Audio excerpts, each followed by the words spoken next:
Sir, किस तरह से आप देख रहे हैं ये जो पूरा बजट है, इसको किस तरह से सबसे पहले तो आप समराइज करते हैं?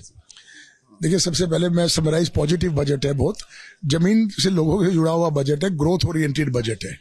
तो उसका लगता है कि जो हमारी जीडीपी डेफिनेटली जो टारगेट है उससे आगे बढ़ेगी। ऐसे एसोचैम के माध्यम से हमने हर सेक्टर से कोई 20 सेक्टर से हमने सब सेक्टर से कुछ पेन एरिया या कुछ इम्प्रूवमेंट एरिया या ग्रोथ के लिए हमने कुछ सुझाव दिए थे। लगभग 40 सुझाव थे और मुझे बहुत खुशी है कि हमारे 40 में से 25 सुझाव पर कंसिडरेशन हुआ है। और सुझाव हमने 5 पिलर में दिए थे: make in India, ease of doing business, MSME growth, digitisation और सस्टेनेबिलिटी। इन पांचों एरिया के अंदर में इम्प्रूवमेंट हुई है। फर्स्ट एंड फॉरमोस्ट जो हुई, 12,20,000 करोड़ का जो कैपेक्स इंफ्रास्ट्रक्चर के ऊपर में डेवलपमेंट हुआ, इससे ओवरऑल जीडीपी के अंदर में इम्पैक्ट आएगा, अपॉर्चुनिटी आएगी। मेक इन इंडिया के अंदर में हमने देखा कि ईसीएमएस जो स्कीम थी हमारी, वो 22,000 करोड़ की थी, अब उसको बढ़ा के 40,000 करोड़ किया। तो इससे हमारा आत्मनिर्भर भारत होगा, इंपोर्ट हमारा कम होगा। दूसरा, इसमें हमारे जो 5 मिनरल रिच स्टेट है, उसमें से 5 को वहाँ पर मिनरल को एक्सट्रैक्ट कर करके वहाँ पर भी हमारे जो खनिज के उपयोग होकर के मेटल बनाएंगे और हमारा कच्चा माल इंपोर्ट होने से बचेगा। उसमें one of the example rare earth metal का उन्होंने दिया, जो आज हम इंपोर्ट करते हैं। हमारे निर्भर काफ़ी है, हम लोग पूरे 100% इंपोर्ट पर निर्भर है। और इस तरीके से एक क्लस्टर बेस्ड जो हमने अप्रोच बनाई थी कि भाई cluster based plug and play manufacturing किया जाए, उसके ऊपर में उन्होंने ध्यान दिया है, बहुत सराहनीय है। मेगा टेक्सटाइल पार्क बनाए, उसके लिए ठीक। डेडिकेटेड केमिकल पार्क बनाए, वो better. Ease of doing business के अंदर में जो दूसरी चीज़ है कि जो उन्होंने कस्टम्स और इनकम टैक्स के अंदर में कंप्लायंसेस को और डिजिटाइजेशन किया और सिंप्लीफिकेशन किया। ये हमने बहुत किया था कि लोगों का काफ़ी लंबे समय लग जाता है, तो उस पर ध्यान दे करके काफ़ी ईज ऑफ डूइंग में काम किया। दूसरा, ईज ऑफ डूइंग में जो टैक्स के अंदर में मैं बात करूं कि SEZ से जो डोमेस्टिक में कंजम्पशन होती थी उस पर टैक्स लगता था, अब उसको जीरो टैक्स किया, बहुत ही बढ़िया, सराहनीय है। MSME के लिए 10,000 करोड़ रुपए का जो आउटफ्लो किया है और डिफरेंट इंफ्रास्ट्रक्चर्स के लिए MSME के लिए किया।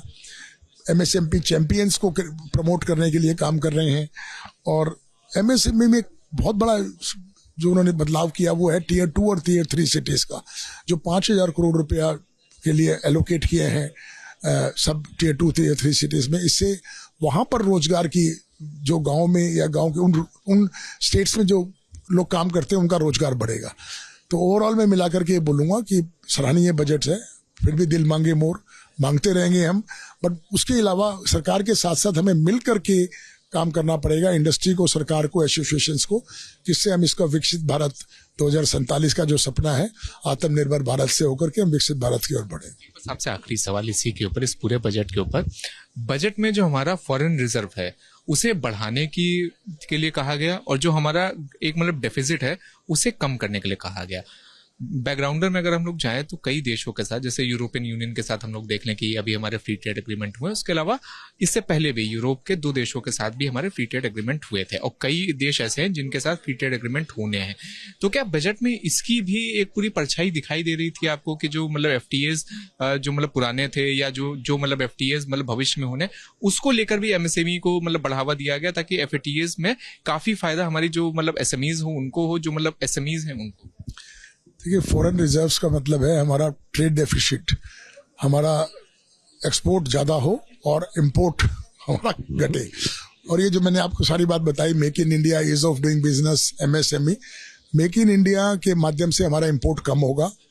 और मेक इन इंडिया को करने के लिए MSME ग्रोथ बहुत जरूरी है और ईज ऑफ डूइंग बहुत जरूरी है। डिजिटाइजेशन से हमारी प्रोडक्टिविटी और क्वालिटी बढ़ती है।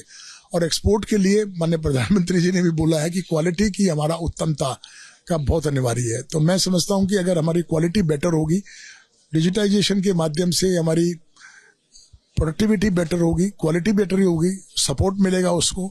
और हम लो कॉस्ट कंट्री हैं ऑलरेडी, PGTs अगर मैं माध्यम से देखूं, इकोनॉमी हमारी ग्रो कर रही है।